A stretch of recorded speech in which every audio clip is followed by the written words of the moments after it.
together to celebrate and cheer for your favorite team. Uncle Sam's, the Tri-Cities American True Sports Bar with 360-degree view and 33 HD TVs. That's Uncle Sam's Saloon, your favorite neighborhood bar across from the Olive Garden off of Gage in Kennewick. Down to the bottom end of the course, and there's that rooster tail with a blue bridge in the background to turn number 2 and the Farmers Exchange corner, heading off the exit pin and lane number 3. A little bit wide on that corner. Zimmerman heads up the back stretch. Hey, Michael? Yes? Let me jump in here because Scott Litico just stepped off the 88-degree very man. good. Yeah, got Scott here, and you didn't run as fast that time as you did this morning. I think you were sniffing 157, 158 this morning. A little slower this time. How come? Yeah, I don't know. We were going a little conservative that first run. We really missed having these qualifying points in Detroit and made us race pretty hard to get in that, try and get in the final. So we wanted to get a set down on the paper, and then we'll get back at here later on and try it again. Now, from where we're standing over here, it looks like the course conditions are better now than they were this morning. You see it that way out there? Yeah, I mean, they all were warning me about that top turn, and it seemed fine. I mean, the course seems real good right now. There's no issues out there, so I'm sure you're going to see some fast times coming up. And it sounds like we might see some of those from you, and you'll come back out again in the session. Yeah, we'll be back out, so hopefully we will be talking again. I appreciate it. Thanks, Scott. Thanks. All right, Scott Liticote as the 9 comes through the corner here. Jon Zimmerman, he is on lap number 2. What do we have for a speed on lap number 1? 146.491 miles per hour in lap number 1, heading up the backstretch. And, you know, we've said this about most of the boats we've seen so far. A solid run, but nothing spectacular.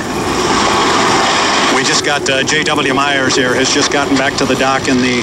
I'll see if I can grab him. He's coming towards where my location. And I've got a boat blocking me from getting to him as the 88-degree men goes up. So meanwhile, let's throw it to you, Michael, and bring Zimmerman down to complete lap number 2. Well, he's just into turn number 4 now at the exit pin in lane number 3.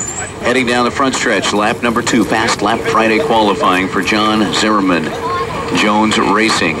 And across the start-finish line, a 148.184 miles per hour, so found about a mile and a half more speed out of the boat, looking for even more down the front stretch into turn number 1, guys. Well, and the thing about this boat, they're still learning this boat. We talk about all the work they did during the off-season, and every time they put the boat in the water, it gets a little bit better, and they just keep learning more and more. So look for continued improvement. You mentioned they didn't do all that well in Madison, but they did very well in Detroit. Look for them to continue that trend here. He's sniffing 150. I think they'd really like to see that mark in the rearview mirror. Hey, guys, let me jump in here. I got J.W. Myers, long tow, back to the docks. What happened up there? Looks like you just lost power. Yeah, I think we got a little bit of a fuel issue. Last time this boat came back to the dock, it was upside down. So I'm sure there's a little surprise somewhere in there for us that we just didn't get uncovered. But Peter's a May guy, so see if we can get this boat here this week was quite a challenge. You know, we had to build a whole lot of equipment, and we had to rely on a whole lot of friends to come help us out. So, you know, I'm proud of every guy that helped us. And you didn't really get a chance to really see what it feels like, see what it can do here so far this weekend. But getting behind the cockpit, did you notice anything before it went dead?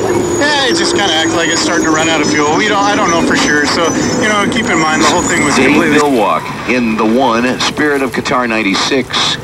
And 159.645 miles per hour. So Jones Racing back out on the course, and the 9 craft from Jones Racing making his way around with Jon Zimmerman, and Zimmerman down the front stretch towards the Blue Bridge and heading over towards turn 2, and our friend Tony Ott. And here comes the 9 boat as it makes its way. Nice smooth pass. The 9 boat did a nice job getting right through there, stayed in its lane the entire time, right in lane number 3, right square in the middle of the track, and heading down the backside. Real nice pass through lane, or turn 2 rather, over here on this side of the river. Well, that is going to be the key, and especially when we get to, you know, we got a little race coming up later. And we'll have some Dash for Cash action from Charter Communications coming up here on 610 Information Radio KONA in just a little bit. After our Fast Lap Friday GP West action, we'll have a chance to talk to Mark Allen in a little bit about the GP West series and how their racers have been doing. And flying a little bit down the front stretch, getting a little bit loose. Here comes Jon Zimmerman in the 9. Jones Racing at a 146.118 miles per hour for the 9. And that is a little bit below the 149.3 that we saw earlier. So we'll see if they can increase their speed. But Tony, we have not really seen boats come out and increase their lap speed. Instead, they've been getting a little bit slower on each lap. Yeah, he was just doing a little bit of walking right there as he came around that apex of the turn. Swung really wide now. He's got some nice water as he's heading down the backside. Looks like lane 5-6. He's way to the outside. heading back your way. And to your point, Michael, you're talking about we're not seeing guys really increase speeds all that much. When they rate the horsepower of these T55 Lycoming turbine engines, they rate them at, I think it's 2,650 horsepower or 2,850, but they do it at sea level at like 60 degrees Fahrenheit. You start ratcheting up the temperature as it gets warmer here. You start losing horsepower every degree you go up. That's how Sasquatch. Well, guys, let me go ahead and jump in here and let me grab Steve David. And did I Sasquatch. You saw a Sasquatch out there? Is that Yeah, there's a Sasquatch.